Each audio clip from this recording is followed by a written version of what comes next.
Avec vous, il paraît qu'il n'y a pas de faux semblant. Un chat est un chat. Bienvenue, Daniel Obono, bonjour. Bonjour. Alors, on commence. Pour la CGT hier, est-ce que vous pouvez reconnaître que c'était un échec? Non. Alors, la CGT annonce que la mobilisation était équivalente. Non, mais vous, que la CGT dit c'est. Écoutez, moi j'étais à la manifestation de Paris. Les cortèges étaient très dynamiques et nous avons eu un accueil extrêmement chaleureux. Donc je pense que les gens sont mobilisés. Après, ce n'est quand même que le deuxième appel à mobilisation qui s'est fait d'ailleurs très tardivement par rapport au 12 septembre. Et je pense que ce que ça montre, c'est que. Mais vous ne croyez pas qu'il y a une forme de lassitude? Lassitude. Contestation pour contestation, manif. Ça fait à peine une semaine après la première mobilisation, donc je pense que ça a le temps de monter. Et surtout, il y a des raisons pour se mobiliser, donc je pense que ça va continuer. La CFDT dit que c'est un double échec. Un, il n'y a pas de concertation. Et deux, il n'y a personne dans les manifs, ou très peu, et qu'on obtient davantage quand on est dans l'entreprise, aux côtés des salariés, et qu'on négocie durement, que quand on défile et qu'on n'obtient rien. Ça fait partie quand même des modes d'action. D'ailleurs, le droit de grève, de manifestation, etc. Et pas simplement légalement, c'est aussi historiquement. Excusez-moi, des grandes avancées sociales dans ce pays ont été aussi obtenues parce qu'il y a eu des manifestations, des grèves, un rapport de force qui s'est institué. De l'histoire, alors que aujourd'hui, l'actualité ne donne pas les mêmes résultats et les grands résultats historiques.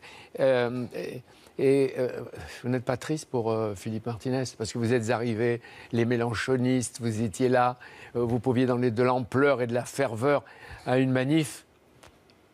Écoutez, il n'y avait pas 10 personnes dans la rue. Il y avait même le ministère de l'Intérieur reconnaît qu'il y avait au moins 200 000 personnes. Égal, donc il n'y a pas de quoi être triste, je pense. Même Philippe Martinez dit c'était un peu moins bien. Bon, oui, c'était un peu moins bien, mais il y a du monde dans la rue et ça c'est important. Vous préparez la manifestation de demain.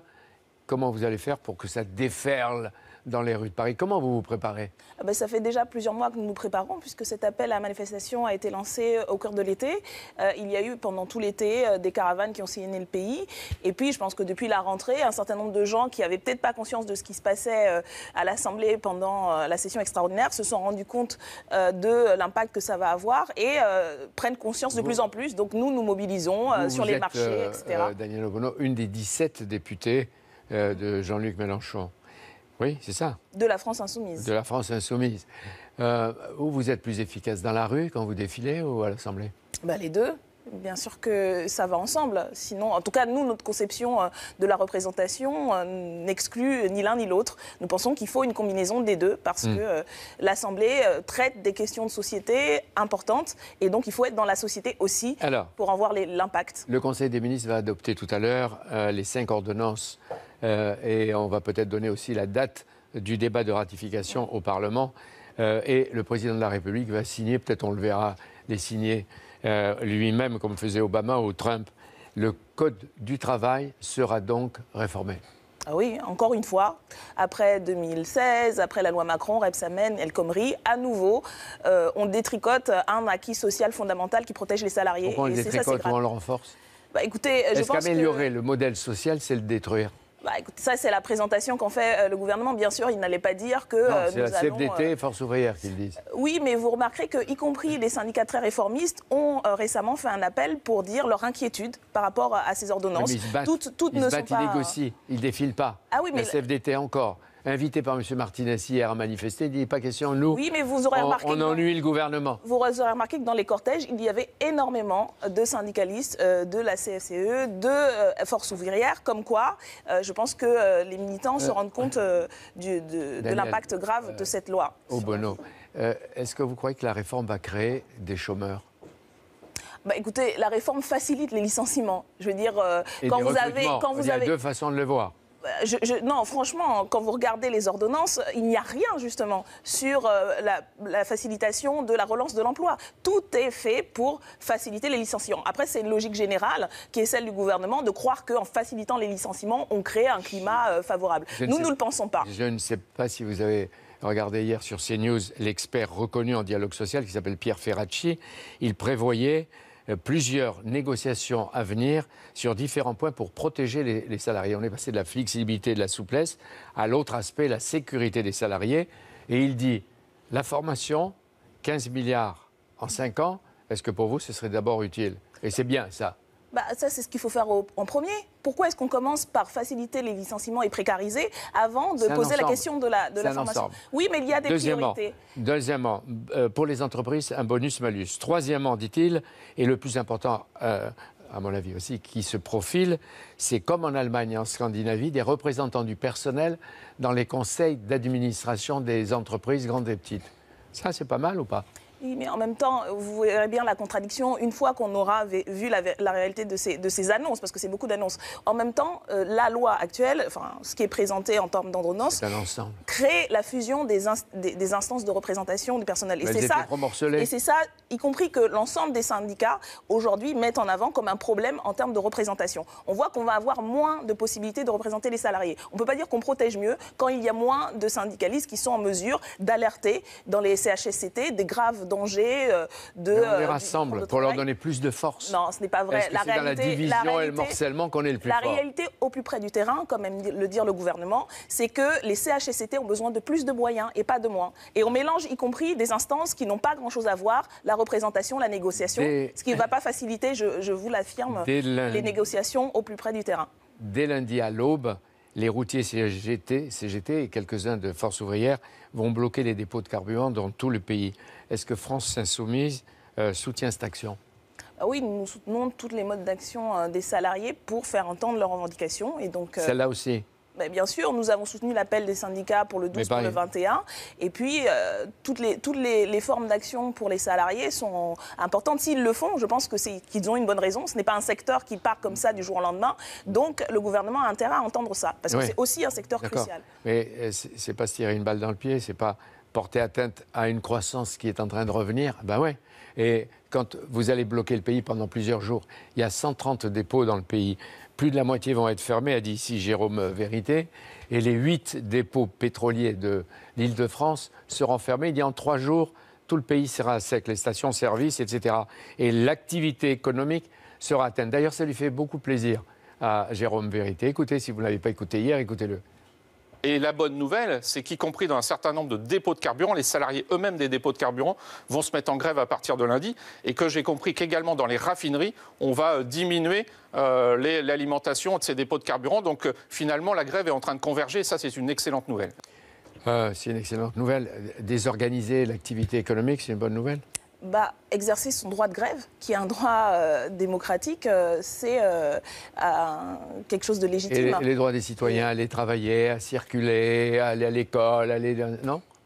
Si, bien sûr, mais je pense que les citoyens, y compris quand vous voyez les enquêtes d'opinion, sont favorables au mouvement et craignent les effets de cette loi sur leur quotidien. Donc je pense que ça, c'est un mode d'action. Ce n'est pas le nôtre. Vous disiez, vous allez bloquer le pays. Les salariés, et nous respectons totalement l'action syndicale. Donc vous soutenez cette action. Oui, c'est un droit et heureusement qu'on l'exerce encore et qu'on est en mesure de l'exercer. Le président de la République dit, je respecte ceux qui manifestent, il faut respecter ceux qui votent, les électeurs. Vous êtes d'accord aussi? Oui, bien sûr. Qui peut être contre cela? Mais vous serez d'accord avec moi sur le fait que la démocratie ne s'arrête pas le lendemain d'un jour de vote. Au contraire, si on veut une démocratie vivante, il faut qu'il y ait un débat démocratique, par exemple, à l'Assemblée. Ouais. Et quand on fait passer une réforme par ordonnance, on ne permet pas ce débat démocratique. Il y avait un débat avant, il y aura le débat de ratification après. Il n'y a pas eu un débat. Nous avions, oui, mais j'y ai participé. Nous avons proposé 132 amendements. 132 amendements, y compris pour améliorer. On nous a dit que c'était une réforme pour améliorer les conditions de travail dans l'entreprise. Nous l'avons proposé, tout ont été refusés. Et surtout, nous n'avons pas pu discuter du texte. L'Assemblée nationale, la représentation nationale, n'a pas pu discuter du contenu précis de ces ordonnances. Et donc là, il y a un problème démocratique. Les syndicats ont beaucoup travaillé. Ah oui, mais même les syndicats le disent. Les syndicats, eux aussi, ont découvert... Surtout ceux qui n'y sont pas allés, comme la CGT. La CGT y allait. La CGT a rencontré et a... Moi, je fais de la contradiction. Avec raison et évidemment, vous tenez à l'égalité professionnelle homme-femme. Comment se fait-il que chez les orateurs politiques de la France Insoumise, ce soit surtout les hommes qui parlent? Ah non, ce n'est pas vrai. En majorité. Alors, la focalisation médiatique est peut-être uniquement sur les hommes. Alors là, il faudra déconstruire chez vous, chez les journalistes, ce regard-là. Non, peut-être pas vous. Pas le défilé des mêmes, les nouveaux. Mais si vous avez regardé attentivement, et je suis sûre que vous l'avez fait, nos interventions à l'Assemblée, il y a une parité et l'intervention de plusieurs collègues. Alors vous êtes intervenu à la tribune, Mathilde Panot, face à l'hémicycle, combien de fois vous? Alors là, je ne pourrais pas dire à la tribune deux fois. Mais nous n'avons pas eu non plus beaucoup l'occasion de pouvoir faire tourner. Et je pense que nous avons été une des oppositions les plus paritaires à l'Assemblée. Confirmez-moi, c'est vous qui avez révélé à Pascal Praud que dans l'avion de votre retour de la Réunion, le chef bien-aimé, Jean-Luc Mélenchon, voyait en classe business et les députés, vous qui l'accompagnez, vous étiez séparés, vous étiez en classe éco? Ah oui, on m'a posé une question sur les modalités de transport. C'est ça. Et puis, il faut laisser c'est une le révélation. chef se reposer, se Franchement, ménager. monsieur El Kabbach, vous pensez vraiment qu'il y a un enjeu politique là, plus que d'informer les citoyens sur le fait Égalité homme-femme, pas d'inégalité, même au sein d'un même... Non, mais ce n'est pas une question... C'est peut-être un geste anecdotique, mais ce n'est pas un symbolique. geste, c'est un choix que nous avons fait. Et puis, oui, des fois, il m'arrive aussi de voyager en première classe et il arrive aussi à Jean-Luc Mélenchon de voyager en classe économique. Dans le train, surtout dans le train. C'est un choix. Surtout dans le train. Vous-même, vous voyagez aussi dans des conditions les plus confortables possibles. Donc, Comment vous savez comment je voyage? Moi, je voyage avec mes copains en deuxième classe, oui, surtout dans le train.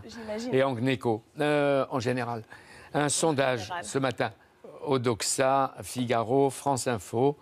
Jean-Luc Mélenchon est considéré comme un très bon opposant, ce qui est vrai, très bon orateur, etc. Mais pour les 2 tiers des Français, il ferait un mauvais président de la République. Oui. Et donc, ça veut dire qu'il ne sera jamais... Je sais pas, qu'est-ce que vous en pensez? Je pense que vous ne l'avez pas vu à l'œuvre comme président, mais enfin... Oui, mais je pense que les gens nous ont vus à l'œuvre comme opposition, et ce qui explique aussi la popularité de notre mouvement. Et en opposant. C'est-à-dire qu'il est plus facile de s'opposer que de symboliser, de porter en soi une alternative. Vous n'avez pas entendu beaucoup d'autres oppositions, il me semble. Donc ce n'est pas si facile que ça. Et surtout, nous ne faisons pas que nous opposer, nous proposons des alternatives. Et je pense que dans le courant de la mandature, nous prouverons que nous sommes en capacité justement de gouverner si l'occasion nous en est donnée, et nous ferons tout pour cela. Mais Jean-Luc Mélenchon ne se comporte pas un peu comme un président de la République bis, moins à l'Élysée? Non, comme s'il était dans un monde virtuel encore. Non, mais écoutez, je vous assure, si vous avez regardé attentivement les débats lors de la session extraordinaire, Jean-Luc Mélenchon est le président de notre groupe, et un député est intervenu et a défendu nos propositions comme tous les autres députés. Et je pense que les gens l'ont vu, et c'est pour ça qu'ils reconnaissent son caractère de premier opposant, dans le sens où la France insoumise est aujourd'hui la principale opposition. On entend dire que la stratégie de Jean-Luc Mélenchon, c'est autant que possible abréger le mandat du président Emmanuel Macron et surtout d'obtenir des élections anticipées. Quand vous êtes entre vous, vous entendez ça? On l'a entendu de la part d'un journaliste qui interrogeait, je crois, Raquel Garrido, et qui a dit donc vous voulez des élections anticipées. Vous l'avez jamais entendu d'amener vers des élections anticipées? Jean-Luc Mélenchon en train de discuter d'élections anticipées? Non. Quelle est la stratégie? Nous discutions d'une stratégie pour faire opposition à Emmanuel Macron et à son programme et à ce qu'il met en œuvre, parce que nous poussons que c'est négatif pour l'ensemble du pays.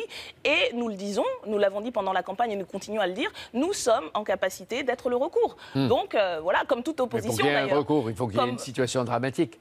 Non, justement. Parce qu'un coup de boutoir, on n'essaie pas de la créer. Non, bien sûr. Heureusement, nous sommes encore aujourd'hui dans un système démocratique qui permet l'expression d'une opposition et d'une alternative. Et c'est ce que nous préparons. Nous voulons sortir par le haut de la crise. Voilà, nous ne voulons pas parce que les autres sont dans le bas. Nous armer de... Vous, c'est le haut et les autres, c'est le bas. Non, je pense que la situation aujourd'hui d'une majorité des Français est extrêmement dure. Et c'est à ça que nous voulons répondre. Est-ce que vous avez entendu Manuel Valls?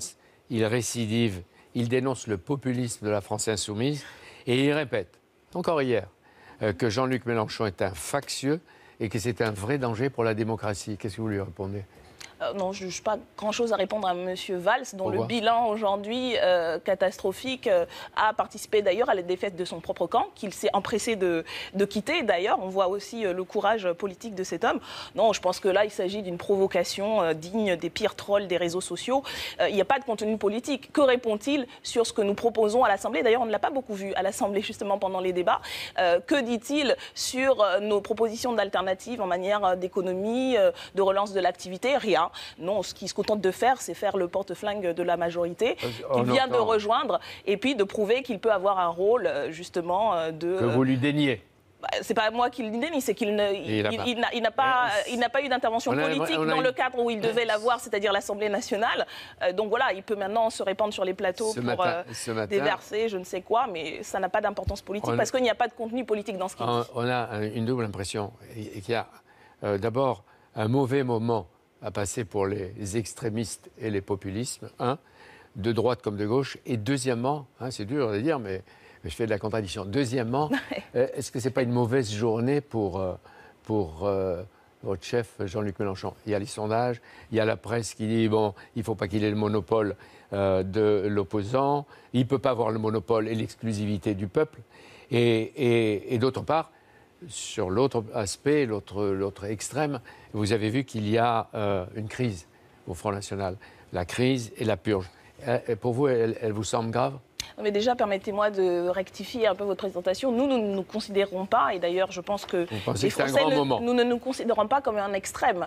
Et nous ne nous positionnons pas vis-à-vis de l'extrême droite. Je pense que, comme vous l'avez rappelé, nous bénéficions aujourd'hui quand même d'un capital de sympathie parce que les Français et les Françaises ont vu que nous étions en capacité à l'Assemblée nationale de défendre leurs intérêts.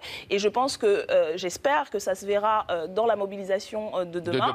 Et surtout dans les mobilisations qui vont suivre, parce que nous serons aux côtés de la majorité des Français et des Françaises pour qui la situation est extrêmement, je tiens quand même à le rappeler, aujourd'hui avec les contrats aidés, ce sont des milliers de personnes aujourd'hui qui ne savent pas ce qu'ils vont faire le lendemain. Donc c'est ça la situation grave. Je pense que pour le gouvernement, il devrait entendre ça. La crise du Front National, Jean-Luc Mélenchon, hier, a ouvert les bras à d'éventuels convertis, électeurs du Front National convertis. C'est lui qui le dit, pas moi. Écoutez.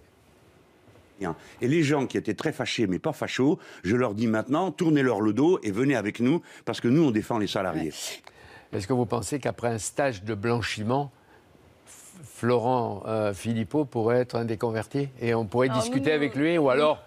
Facho. Non. Mais vous savez très bien que notre courant politique, et nous en sommes fiers, s'est toujours opposé de manière radicale aux idées du Front National et de l'extrême droite. Donc il n'y a aucune ambiguïté là-dessus. Par contre, oui, nous nous adressons à l'ensemble des citoyens et des citoyennes qui, à un moment donné, ont pu voter pour le Front National parce qu'ils se sentaient résignés, parce qu'ils en avaient assez de la situation. Venez à nous, non, il ne s'agit pas d'une tentative de séduction, il s'agit d'un combat politique. Nous faisons de la politique et nous essayons de convaincre une majorité. Nous voulons être majoritaires. Nous ne voulons pas que des tensions, que la politique des boucs émissaires crée plus de désarroi et de désordre. Alors nous disons, nous sommes le recours et nous nous adressons à tout le monde, tous les électeurs et les électrices. Vous croyez vraiment tout ce que vous dites? Ah ben encore heureux, bien sûr. Deux questions très rapides pour terminer. Je suis heureux de vous accueillir, de toute façon, à cette génération Mélenchon.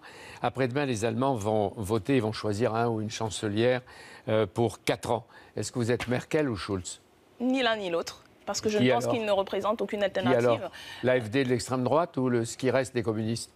Il reste quand même des forces de gauche, comme Die Linke, et avec qui nous avons construit. Oui, heureusement qu'il reste quand même des forces pour défendre une alternative au système. Non, nous choisissons les propositions qui vont dans le sens de ce que nous défendons. Et nous pensons justement que la situation de l'Allemagne n'est pas un modèle quand on voit le nombre de travailleurs pauvres, quand on voit les conditions, y compris que les syndicats dénoncent de plus en plus aujourd'hui. Ce sont les Allemands qui vont voter. Et d'ailleurs, oui, ce sont les Allemands qui vont voter. Donc nous, nous respecterons leur choix, mais nous continuerons à nous battre aux côtés des syndicalistes et de la gauche en Allemagne pour une autre Europe. La mort de Liliane Bettencourt, est-ce que ça vous a ému? Écoutez, la mort de quelqu'un est toujours un événement triste, je suppose, mais je n'étais pas particulièrement proche de la famille Bettencourt ni de Liliane. Certes, c'était une fortune considérable, elle en a hérité, mais elle l'a fait entretenir avec les responsables de L'Oréal qu'elle a choisis, et elle a la réputation d'être une grande dame. Certainement, et qu'elle a pu l'être, mais vraiment, je n'ai aucun lien, proximité avec cette personne. Est-ce que ça ne vous donne pas envie de défendre les salariés, tous les salariés de la très grande entreprise de luxe, de cosmétiques, et pour l'économie française, qui est L'Oréal, et qu'il faut protéger peut-être de l'appétit des Américains et des Chinois? Nous avons toujours envie de défendre les salariés. C'est pour ça que nous avons été élus également à l'Assemblée. Et nous n'avons pas attendu Liliane Bettencourt pour le faire. Et nous continuerons à le faire pour l'intérêt de la majorité des salariés. Avant d'être député, etc., vous étiez bibliothécaire. Oui. À Paris, dans le 15e. Oui. Qu'est-ce que vous lisez aujourd'hui?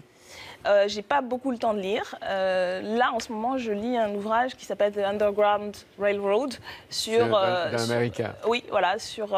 Mais vous n'avez pas un livre à me conseiller? Ben là, en ce moment, je vous conseillerais bien L'Avenir en commun, le programme de la France Insoumise. Ça va. Oui, vous avez peut-être déjà dû le lire. Oui, je l'ai lu, c'est pas la peine. Mais là, en ce moment, un livre. Non, pas de grand livre politique. Slimani, qui a eu le concours, ou d'autres. Non, je suis plutôt en ce moment. Zénitaire, sur l'épopée harkie, etc. Non. Plutôt sur la littérature et les romans, parce que ça me change aussi des discours politiques. C'est vrai que et la littérature anglo-saxonne. C'est vrai que pendant la manifestation demain, vous ne pourrez pas lire. Merci d'être venu, Daniel Obono. Merci à vous. Bonne journée, bon week-end. À vous aussi.